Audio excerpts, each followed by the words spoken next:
आज हम इस वीडियो के माध्यम से एंटीकोगुलेंट के बारे में जानेंगे कि एंटीकोगुलेंट क्या होता है और ये कैसे वर्क करता है। तो एंटीकोगुलेंट क्या होता है? एंटीकोगुलेंट वह मेडिसिन होती है जो ब्लड में थक्का जमने से रोकती है। एंटीकोगुलेंट क्या होता है? वह ऐसी मेडिसिन होती है जो कि ब्लड में थक्कापन में क्लॉटिंग फैक्ट को रोकती है, यानी ब्लड को क्लॉट नहीं होने देती है। इसके बारे में पूरी जानकारी लेंगे। इसका रासायनिक एंटीकोगुलेंट देखते हैं। ये रासायनिक जैसे कि मतलब लैब में तैयार किया जाता है, ये कैसे तैयार किया जाता है, इसका क्या कार्य होता है, ये सारी चीज़ें आपको इस वीडियो के माध्यम से बताई जाएंगी।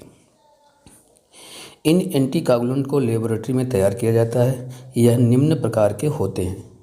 कौन कौन से प्रकार के होते हैं एंटीकोगुलेंट? एंटीकोगुलेंट का मतलब है ब्लड में थक्का ना जमने देना, ना बनने देना।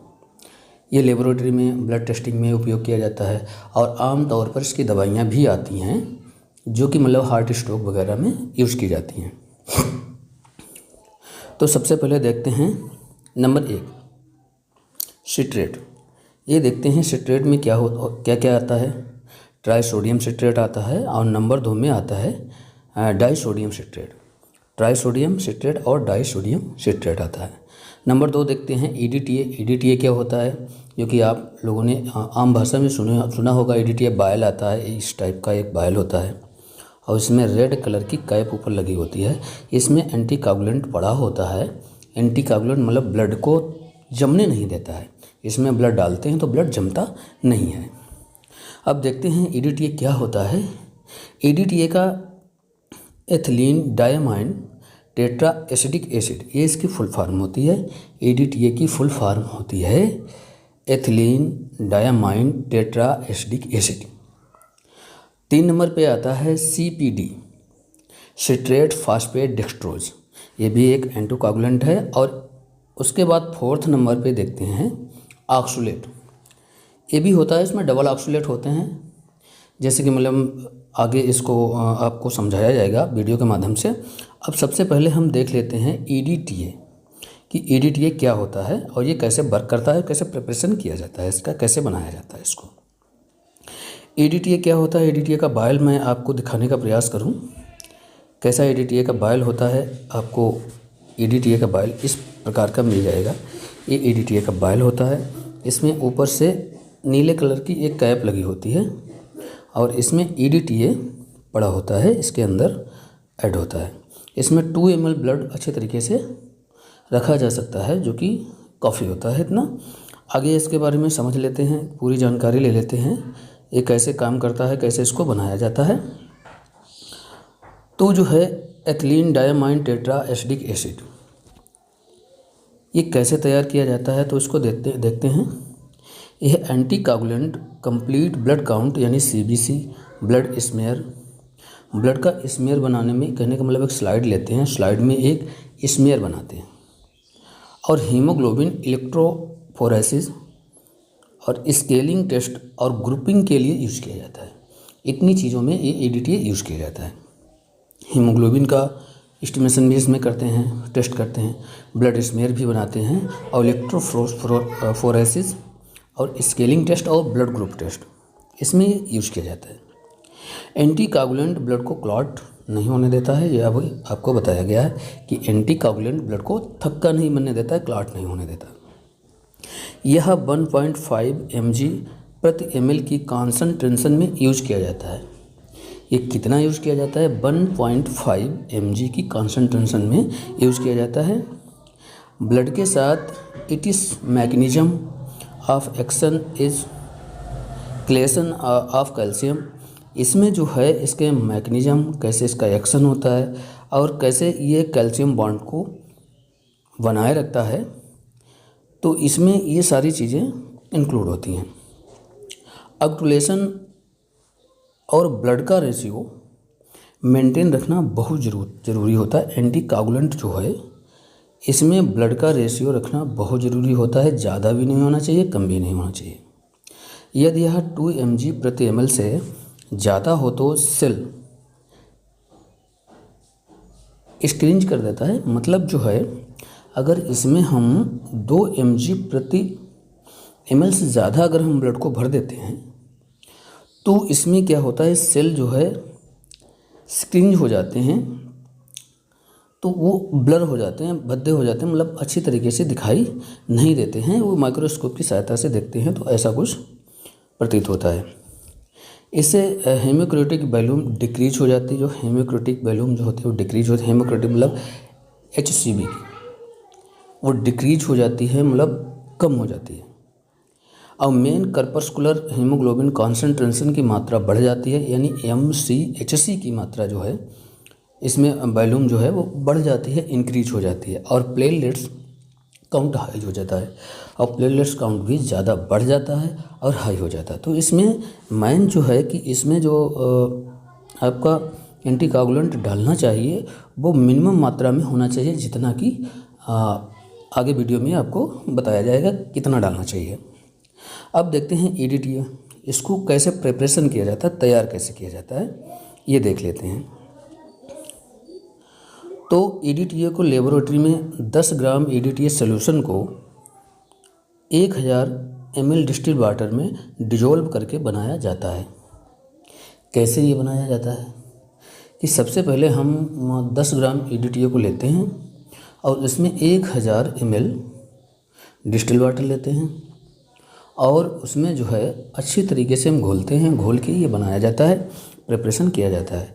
2 ml ब्लड में 0.4 ml एंटीकोगुलेंट पर्याप्त होता है। यानी 2 ml अगर हम ब्लड लेते हैं और उसमें 2 ml अगर ब्लड लेते हैं उसमें 0.4 ml एंटीकोगुलेंट मिला देते हैं, इतना काफ़ी होता है। अगर ज़्यादा मिलाएंगे तो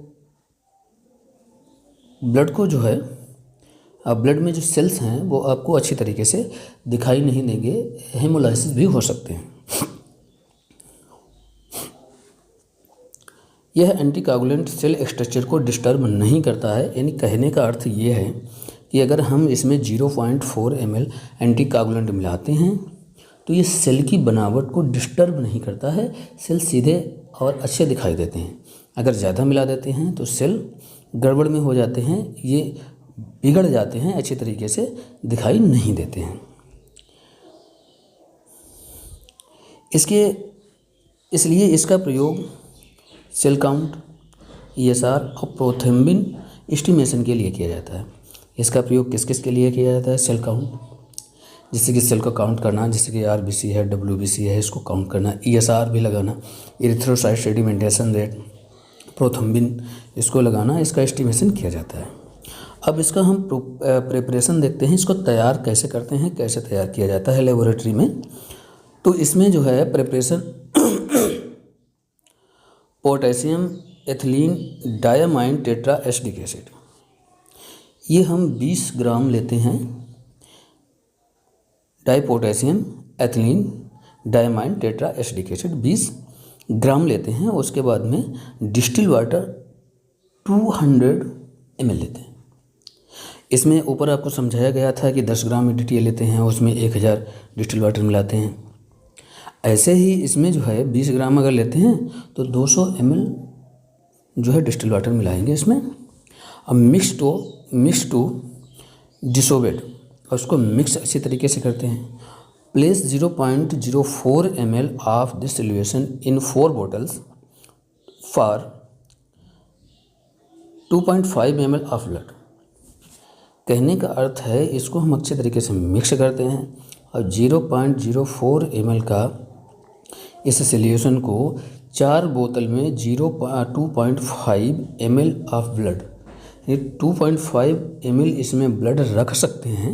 0.04 ml मतलब एक बोतल में, या मतलब इसमें EDTA वायल लेते हैं। इसमें जो है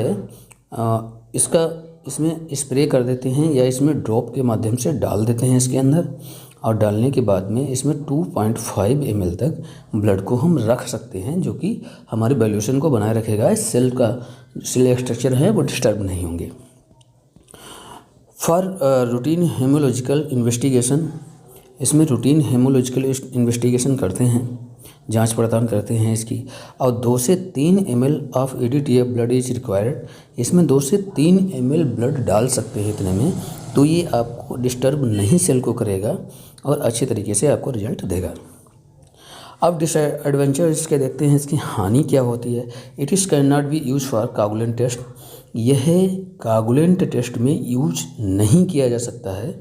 अर्थात ये कागुलेंट टेस्ट में कैसे नहीं यूज किया जा सकता है, क्योंकि ये एंटी कागुलेंट है, ये ब्लड को क्लॉट नहीं होने देता है, तो ये कागुलेंट टेस्ट में यूज नहीं किया जा सकता है। ये इसका पूरा एस्टिमेशन था, इसकी पूरी डिफिनेशन थी, कैसे इसमें मिलाया जाता है, कैसे इसको प्रिपरेशन किया जाता है, ये सारी चीज़ें आपको बताई गई हैं, समझाई गई हैं। आगे हाइपरिन के बारे में हम समझेंगे। हाइपरिन क्या होता है, हाइपरिन कैसे कार्य करता है और कहाँ से प्राप्त किया जाता है, ये बताएंगे। Heparin prevent coagulant by enhancing the activities of anti thrombin. Third, यानी जो हाइपरिन होता है ये कागुलेंट को रोकता है, यानी ब्लड में थक्का बनने से इसको रोकता है और इसकी एक्टिविटी को बढ़ाने का कार्य करता है। बहुत अच्छा ये है हाइपरिन, एंटी कागुलेंट होता है। ये एंटी प्रोथ्रोम्बिन थर्ड के रूप में भी जाना जाता है। यह जो है यह 15 से 20 IU प्रति ml ब्लड के प्रोपोर्शन में यूज़ किया जाता है। 15 से 20 ml ब्लड के प्रोपोर्शन में यूज़ किया जाता है। इसमें सोडियम, लिथियम और ammonium salt of heparin is use. इतने अमोनियम हाइपरिन होता है, लिथियम हाइपरिन, सोडियम हाइपरिन, ये इसमें यूज़ किया जाता है।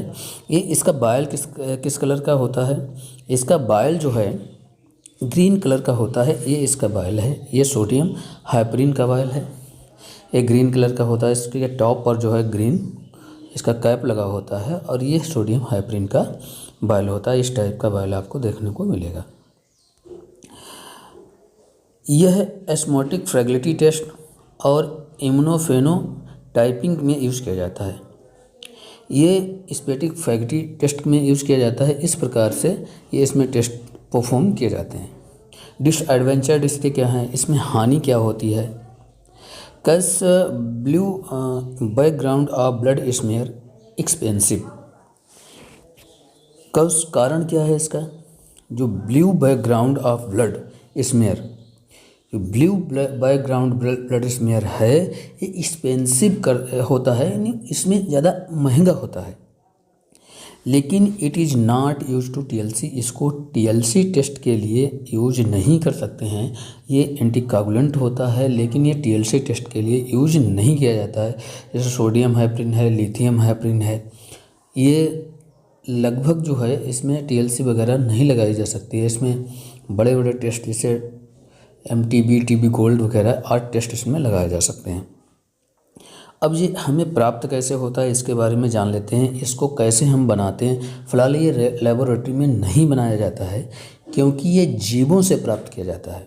हाइपरिन ये जैविक होता है, ये जीवों से प्राप्त किया जाता है। इसमें हम देखते हैं जैविक एंटीकागुलेंट, जैविक एंटीकागुलेंट यानी बायोलॉजिकल एंटीकागुलेंट, ये हाइपरिन होता है। हाइपरिन एकमात्र बायोलॉजिकल एंटीकागुलेंट है।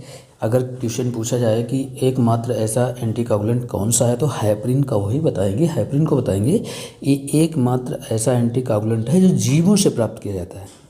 इसको लैब में तैयार नहीं किया जाता है, इसे लीच से प्राप्त किया जाता है। लीच क्या होता है, लीच होती जोक, जोक होती पानी में रहने वाली, उससे इसको प्राप्त किया जाता है। इसे एक अच्छा एंटीकागुलेंट भी माना जाता है।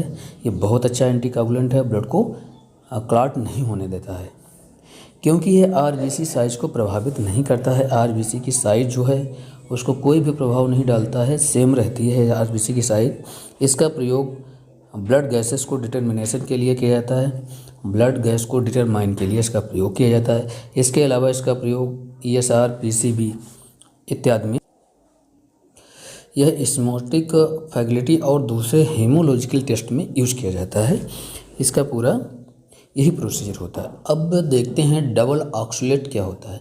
ये भी एक एंटीकागुलेंट होता है। पहले लेबोरेटरी में ये डबल ऑक्सलेट ही यूज किया जाता था। डबल ऑक्सलेट क्या होता है, this consist of ammonium oxalate and potassium oxalate 3:2 प्रोपेशन। तो ये क्या होता है, ये सोडियम ऑक्सलेट अमोनियम ऑक्सलेट और पोटेशियम ऑक्सलेट को 3:2 के अनुपात में मिलाकर तैयार किया जाता है। This combination is use to balance the sibling of red cell caused by ammonium oxalate and zinc caused by potassium oxalate।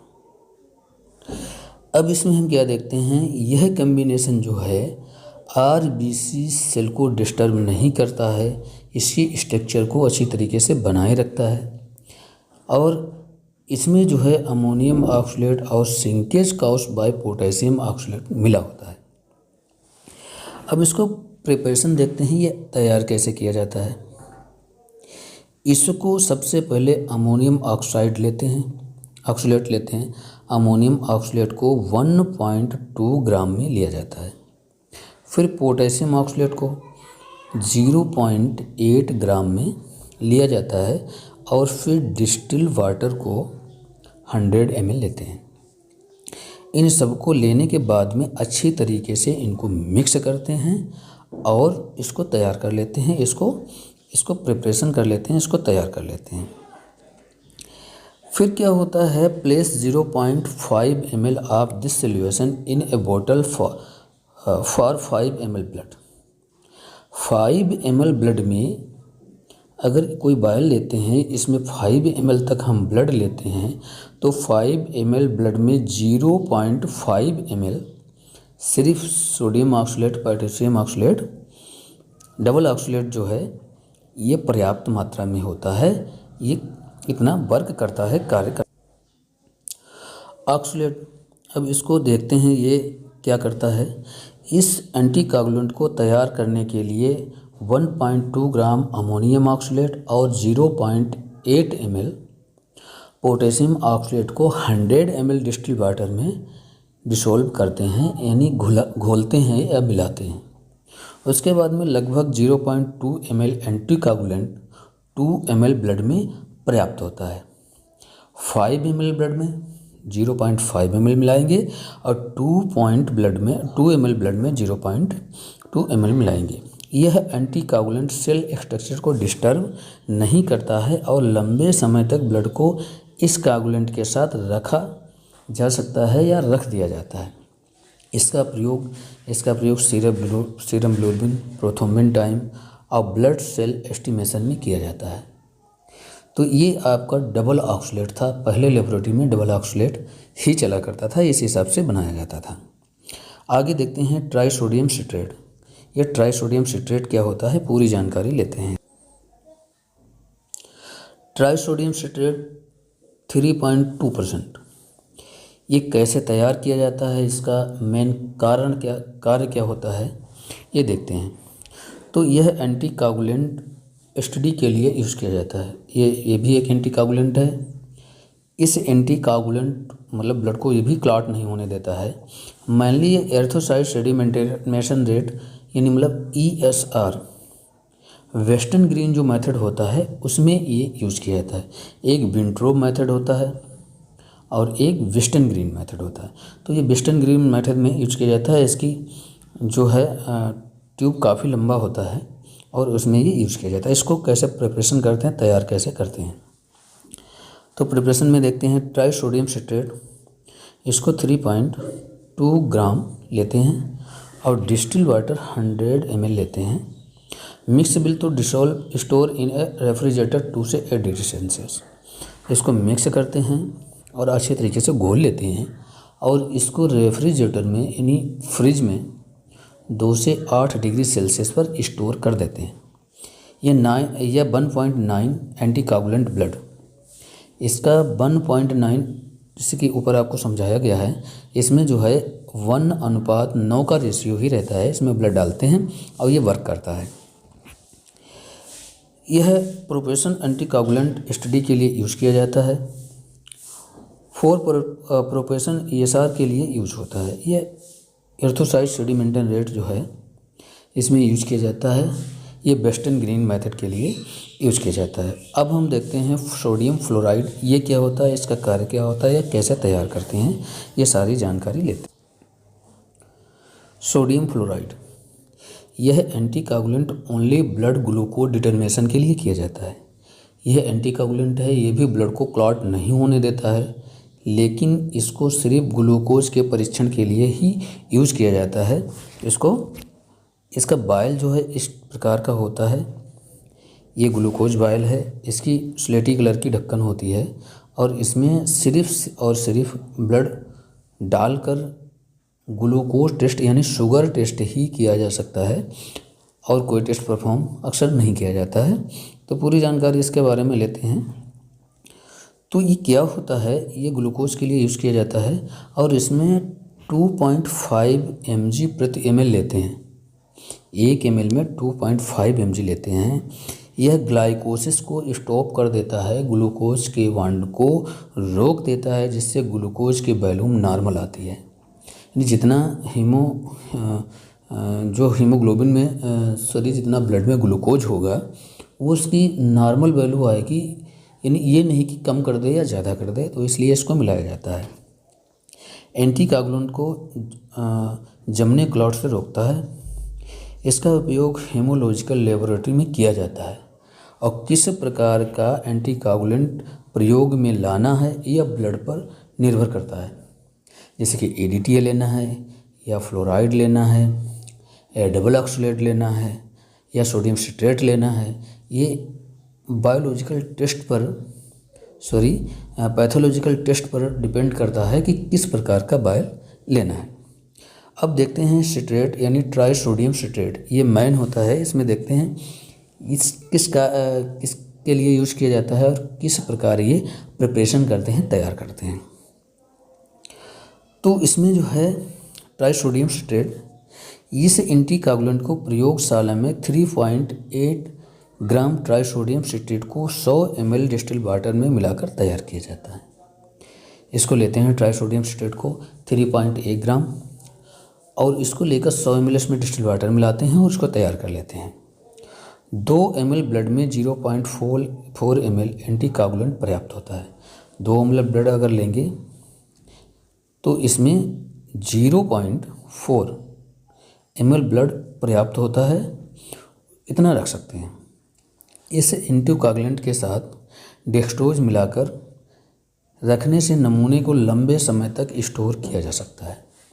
इसमें ट्राई सोडियम सिट्रेट में अगर डेक्सट्रोज हम मिला देते हैं तो इसको लंबे समय तक स्टोर करके रख सकते हैं, लंबे समय तक ब्लड को स्टोर करके रख सकते हैं, वो भी लगभग 21 डेज तक। इससे ज़्यादा नहीं हो सकता है। ये ज़्यादातर ब्लड बैंक में यूज़ किया जाता है। ब्लड बैंक में जो ब्लड की बोतल आती है उसमें यही मिला होता है, यही इसमें एसिड ही मिलाया जाता है।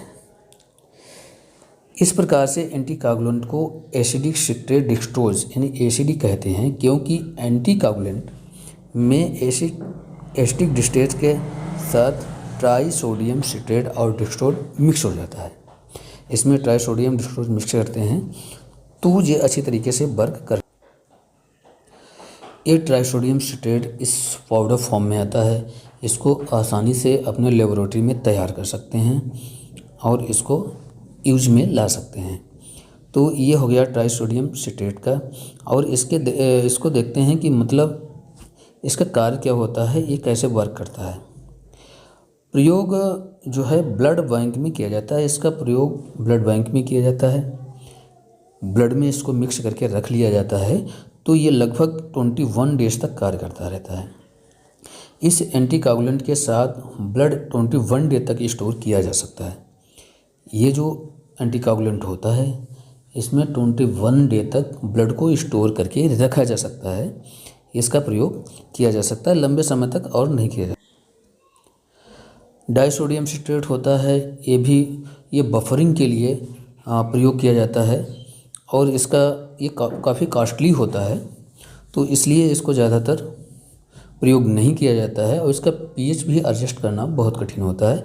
तो ये सारी जानकारी आपको मिली है इस वीडियो के माध्यम से, और अत्यधिक जानकारी लेने के लिए हमारे चैनल को सब्सक्राइब करें और कमेंट करें। कोई भी अगर क्वेश्चन होगा मैं आपको उत्तर दूंगा उसका। Thank you.